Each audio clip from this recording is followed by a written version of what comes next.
আসসালামু আলাইকুম।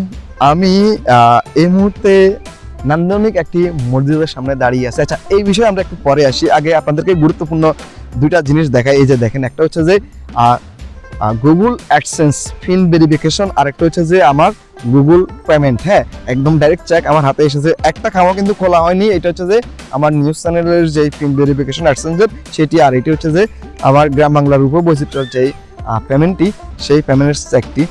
তো এই জিনিসটা আপনাদেরকে আসলে আমি দেখানোর জন্য বা কোনো রকম আমার ইনকাম হচ্ছে এটা দেখানোর জন্য আমি ভিডিওটা করতেছি না। ভিডিওটা করার মূল উদ্দেশ্য হচ্ছে যে আসলে আমরা দেখি কন্টেন্ট মনিটাইজেশনের আশায় এবং ভাইরাল হওয়ার নেশায় অনেকে কি ধরনের ভিডিও করতেছে সেটা আমরা বরাবরে দেখে আসতেছি। বিশেষ করে ফেসবুকে এই ধরনের কাজগুলো করতেছে। অনেকে বলেন যে আসলে কন্টেন্ট মনিটাইজেশন পাওয়ার আশায় ব্যক্তিত্ব হারাচ্ছে। তো আমি বলবো ভিন্ন কথা, কন্টেন্ট মনিটাইজেশনের আশায় ব্যক্তিত্ব হারাচ্ছে না, মূলত এদের ব্যক্তিত্ব আগে থেকে নেই।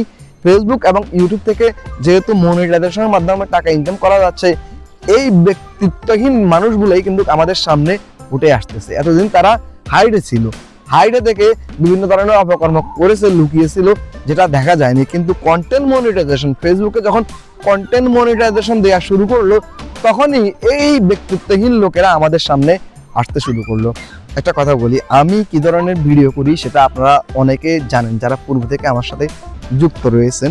আমি মূলত বিভিন্ন জেলা উপজেলার ইতিহাস, ঐতিহ্য, প্রাচীন নিদর্শন ও বর্তমান নান্দনিক স্থানগুলো নিয়ে ভিডিও ধারণ করে থাকি। যদিও এই ধরনের ভিডিওগুলো মানুষ একটু কম দেখে, যেহেতু ভাইরালের যুগ, নগ্নতাই মানুষের কাছে বেশি প্রাধান্য পায়। আর একজন আরেকজনকে নিয়ে যখন কটাক্ষ করতে পারে, এই ধরনের ভিডিওগুলো মানুষ একটু বেশি দেখে। সেক্ষেত্রে আমার ভিডিওটা একটু ভিন্ন রকম। তো আসলে কথাটা এভাবে বলার মূল কারণ হচ্ছে যে দেখেন, আমি যে কাজ করি, এই যে আমার ভিডিওগুলো হয়তো বা দেরিতে হয়েছে, টাকা কম এসেছে, কিন্তু আমারও ইনকাম হচ্ছে বেশি। তো আপনারা ভাইরালের নেশায় যখন তখন যে কোনো ভিডিও ব্যক্তিত্বহীনের মতন আচরণ না করে নিজেরা মানসম্মত কিছু করার চেষ্টা করুন। ইনশাআল্লাহ দেরিতে হলেও মানুষের কাছে পরিচিতি লাভ করবেন। তো যাই হোক, আমার পিছনে সুন্দর একটা স্থাপনা দেখতে পাচ্ছেন আপনারা। এটি হচ্ছে যে একটি ধর্মীয় স্থাপনা। এটি ফেনী জেলার দাগনভূঞা উপজেলার 4 নং রামনগর ইউনিয়নের রামনগর চৌধুরী বাড়ি জামি মসজিদ নামে পরিচিত। এটি 250 থেকে 300 বছর পূর্বে নির্মিত হয়েছে বলে জানা যায়। 3 গম্বুজ বিশিষ্ট এই মসজিদের চারপাশে ছোট ছোট বেশ কয়েকটি মিনার রয়েছে। সামনে থেকে দেখলে হয়তোবা এই মসজিদের সৌন্দর্যটা আপনারা স্পষ্টভাবে উপভোগ করতে পারতেন। তো সবকিছু মিলিয়ে বলা যায় আমি এই ধরনের ভিডিওগুলো একটু বেশি প্রচার করে থাকি। নগ্নতার এই যুগে, ভাইরালের এই যুগে যদিও ধরে রাখা একটু কঠিন, তারপরে আমি বলবো যে আপনারা সবসময় ভালো মানের কন্টেন্ট তৈরি করার চেষ্টা করুন।